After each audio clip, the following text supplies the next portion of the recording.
Assalamualaikum warahmatullahi wabarakatuh. Perkenalkan, nama saya Royhatun Najia, mahasiswa Universitas Islam Negeri Maulana Malik Ibrahim Malang, program studi pendidikan agama Islam. Video ini untuk memenuhi penugasan akhir mata kuliah Sejarah Peradaban Islam yang diampu oleh Ustadz Aris Mahmudi MA. Dan video kali ini kita akan membahas tentang Sunan Kalijogo. Sunan Kalijogo adalah putra dari Raden Sahur Tumenggung Wilatikta, yaitu Bupati Tuban dan Dewi Nawangrum. Sunan Kalijogo ini masih ada garis keturunan dengan Renggolawe, yaitu Satria Sakti dari Kerajaan Majapahit. Dikatakan oleh Vandenberg bahwa Sunan Kalijogo ini adalah keturunan dari bangsa Arab, yaitu silsilahnya itu sambung pada Rasulullah SAW.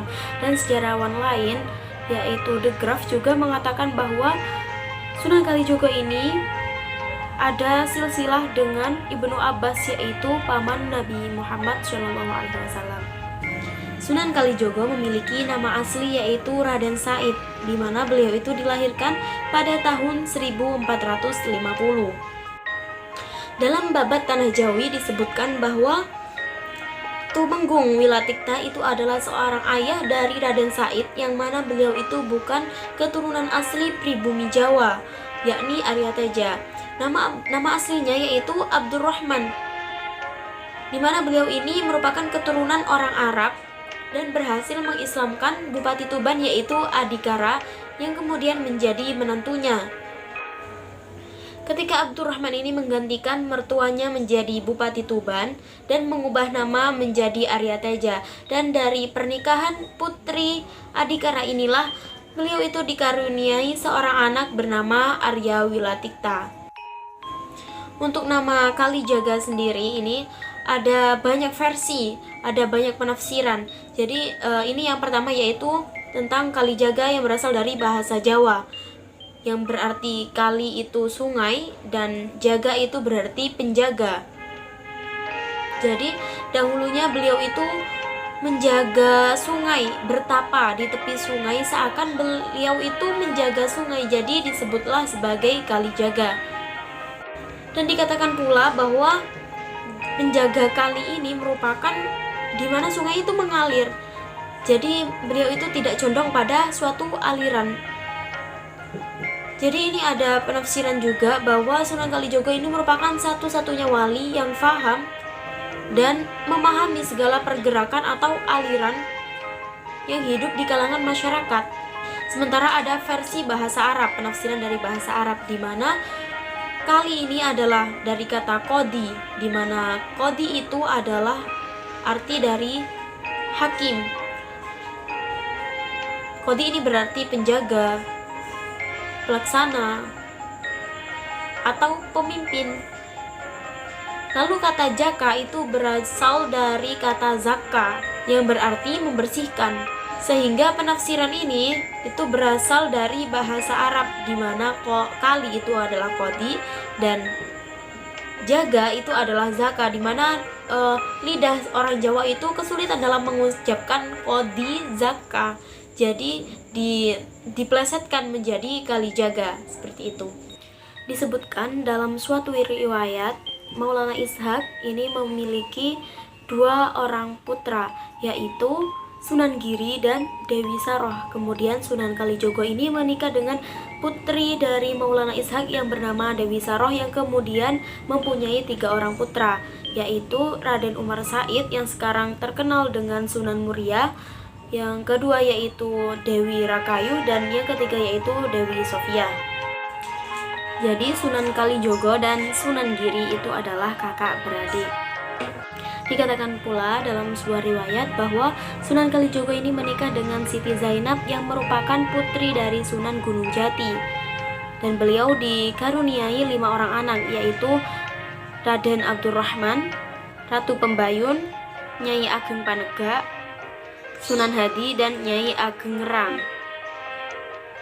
Dan dikatakan juga bahwa Sunan Kalijogo ini menikah dengan Siti Hafsah yang merupakan putri dari Sunan Ampel. Namun tidak diketahui secara jelas mengenai jumlah keturunan dari pernikahan Sunan Kalijogo dengan Siti Hafsah. Sejak kecil, Raden Mas Said itu diperkenalkan dengan agama Islam oleh guru Kadipaten Tuban. Tujuannya agar nilai-nilai dasar Islam itu yang dari Al-Quran dan hadis menjadi pedoman yang baik bagi Raden Mas Said. Beliau juga memiliki jiwa kepemimpinan yang luar biasa, pemberani, serta bisa menyelesaikan permasalahan yang dihadapi. Beliau selalu menjadi pemimpin atau pencetus ide ketika bermain dengan teman-teman sebayanya. Raden Said ini adalah anak yang cerdas, sangat gesit dan lincah. Namun kelebihannya itu tidak menjadikannya itu dia sombong. Bahkan dia selalu rendah hati sehingga disukai oleh teman-temannya. Dalam sejarah pendidikan Sunan Kalijaga dikatakan bahwa Sunan Kalijaga ini memiliki banyak guru, bahkan bukan hanya di dalam negeri saja tetapi juga di luar negeri. Adapun Sunan Kalijaga di antara lain yaitu Sunan Bonang, Syekh Sutabris, Syekh Siti Jenar, dan Sunan Gunung Jati. Yang pertama yaitu Sunan Bonang. Berdasarkan sejarah, Sunan Kalijogo dan Sunan Bonang ini memiliki hubungan yang sangat erat, di mana diketahui bahwa Sunan Ampel yaitu ayah Sunan Bonang ini menikahi Nyi Gede Manila, yang tak lain dia adalah adik Adipati Wilatikta, yaitu ayah dari Sunan Kalijaga. Namun dalam Babat Tanah Jawi disebutkan bahwa Sunan Kalijaga dan Sunan Bonang ini tidak saling kenal. Inti dari pembelajaran yang diwejangkan oleh Sunan Bonang yaitu Sangkan Paraning Dumadi, di mana hakikatnya itu menjelaskan tentang asal-usul alam semesta dan seisinya, pelepasan roh setelah kematian ragawi, dan hakikat hidup dan mati. Yang kedua yaitu Syekh Sutabris. Dalam naskah sejarah Banten disebutkan bahwa Sunan Kalijogo ini berguru kepada beliau pada abad ke-15. Syekh Sutabris ini merupakan guru agama yang tinggal di Pulau Upih yang bagian kota Malaka. Awalnya Sunan Kalijaga ini tidak ingin berguru kepada beliau. Sunan Kalijaga ingin menyusul Sunan Bonang yang pergi berhaji di Mekah. Namun di pulau ini Sunan Kalijaga mendapatkan perintah dari Syekh Maulana Maghribi untuk membangun masjid dan menjadi penggenap wali. Yang ketiga yaitu Syekh Siti Jenar. Dikatakan bahwa Sunan Kalijogo ketika tinggal di Cirebon, beliau pernah belajar ilmu ilafi kepada Syekh Siti Jenar. Namun kemudian keduanya belajar ilmu makrifat kepada Sunan Gunung Jati selama 4 tahun. Yang keempat adalah Sunan Gunung Jati. Dikatakan bahwa Sunan Bonang dan keluarganya telah pergi mengunjungi Sunan Gunung Jati untuk berguru. Demikian pula dengan Sunan Kalijogo dan Sunan Derajat. Sunan Kalijogo juga diambil menantu oleh Sunan Gunung Jati. Sunan Kalijaga adalah penganut paham sufistik yang berbasis salaf. Ia mempunyai banyak sekali murid, di antaranya yaitu Sunan Geseng, Ki Ageng Sela, Empu Supa, dan masih banyak yang lain. Dalam memberikan pengajaran, Sunan Kalijogo selalu menggunakan seni kebudayaan Jawa sebagai sarana.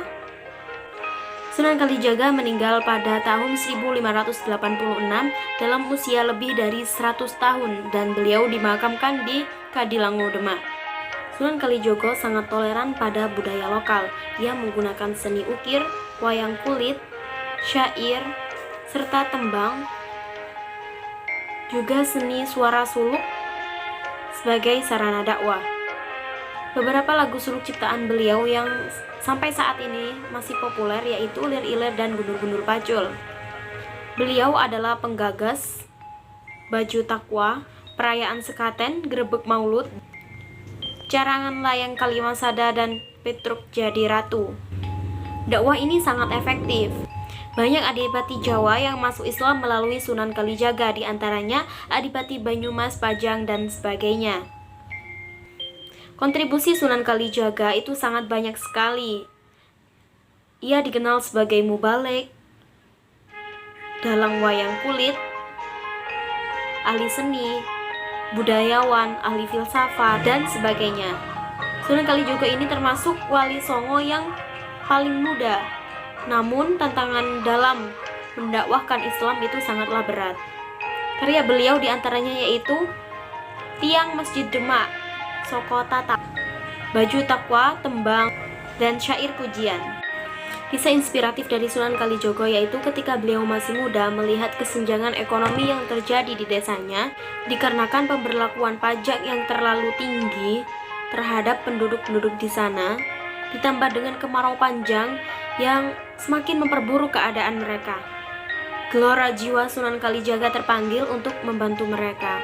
Kalau Raden Said ini berasal dari keluarga ningrat, dia lebih menyukai kehidupan yang bebas dan tidak terikat dengan kebangsawanan.